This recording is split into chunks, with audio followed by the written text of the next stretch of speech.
l'actualité, Monsieur Gueye. Nous parlons donc de la réunification de la grande famille libérale.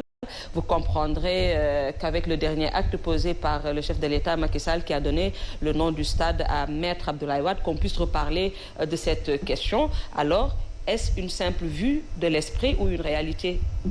Mais il me semble que le président Abdoulaye Wade, dans ses grandes idées, l'avait une fois théorisé.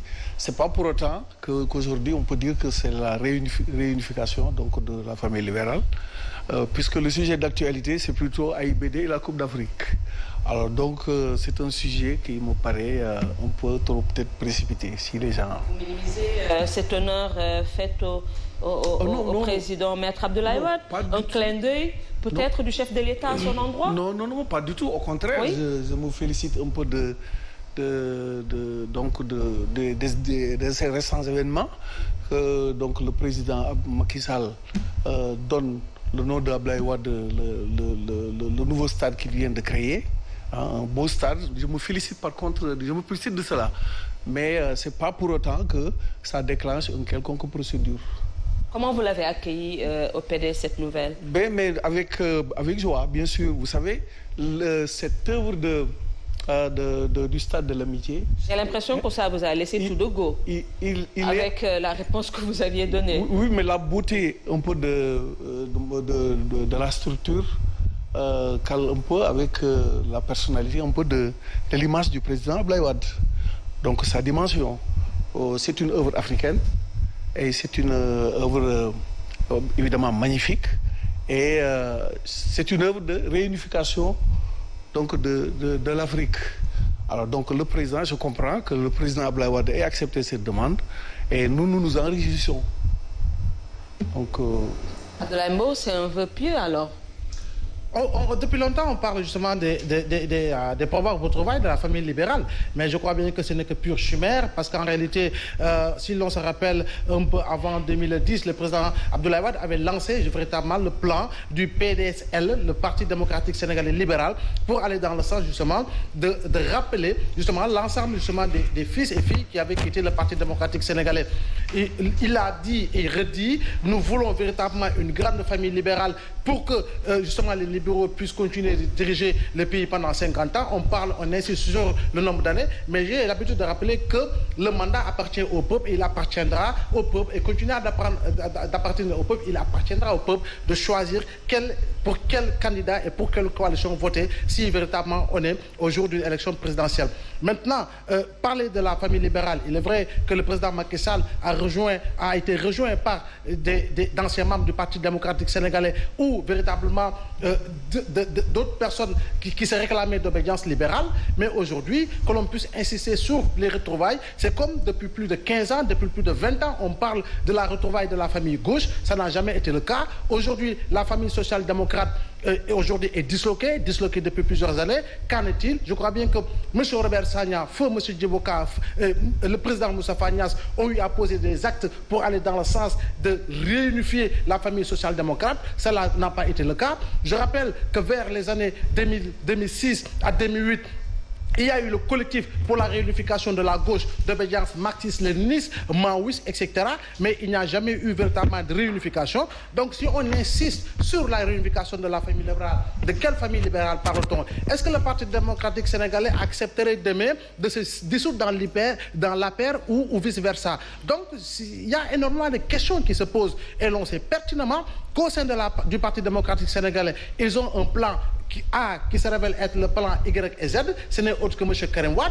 Aujourd'hui, Karim Wade, on le voit comme futur président, probablement s'il parvient à recouvrer ses droits civils et politiques. Est-ce que Karim Wade va accepter de se ranger derrière un soi-disant dauphin que choisirait demain le président Macky Sall et vice-versa? Donc en réalité, c'est des débats que l'on agite effectivement parce que nous sommes en politique. Mais moi, personnellement, je ne crois pas en des retrouvailles de la famille libérale parce que la famille libérale, elle est grande. Le Parti démocratique sénégalais a enfanté énormément de hauts responsables qui sont à la tête de formation aujourd'hui. Ces hauts responsables, véritablement, aujourd'hui, on finit de perdre véritablement le canal de la communication avec la maison mère qui n'est autre que le Parti démocratique sénégalais. Alors, Seigne Saliou, Elhadj vient de le rappeler, cette réunification de la famille libérale a été théorisée par Maître Abdoulaye Wade himself. Mais au vu de la reconfiguration politique, est-ce que la famille libérale ne gagnerait pas à se réunir avec ces nouvelles têtes qui émergent, ces nouveaux dirigeants qui émergent dans l'arène politique? Vous savez, Evelyne, si on veut aujourd'hui réunir les différentes sensibilités libérales du Sénégal, je crois qu'il faut quand même faire une analyse lucide et profonde, bien sûr, des circonstances actuelles. Ce n'est pas pour rien que le président Macky Sall a décidé tout simplement de faire une faveur odonymique à l'endroit du président Abdoulaye Wade, en lui attribuant bien sûr le nom du stade.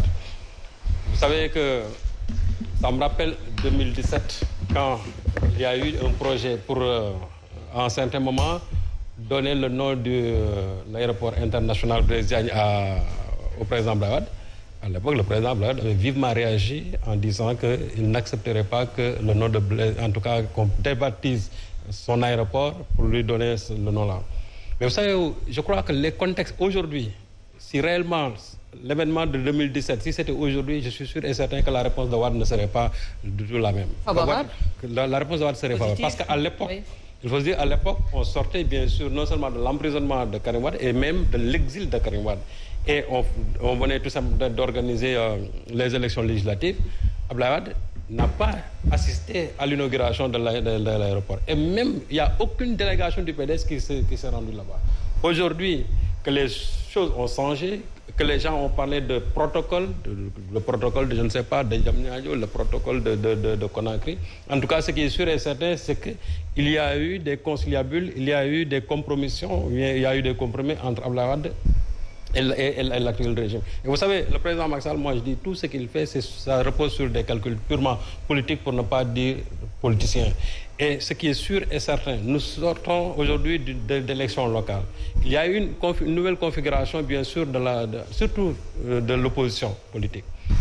Vous savez que Yewwi Askan Wi est venu en deuxième position, c'est la première force de l'opposition, et en plus aussi la coalition Wallu, qui vient avec ses 440 000 voix.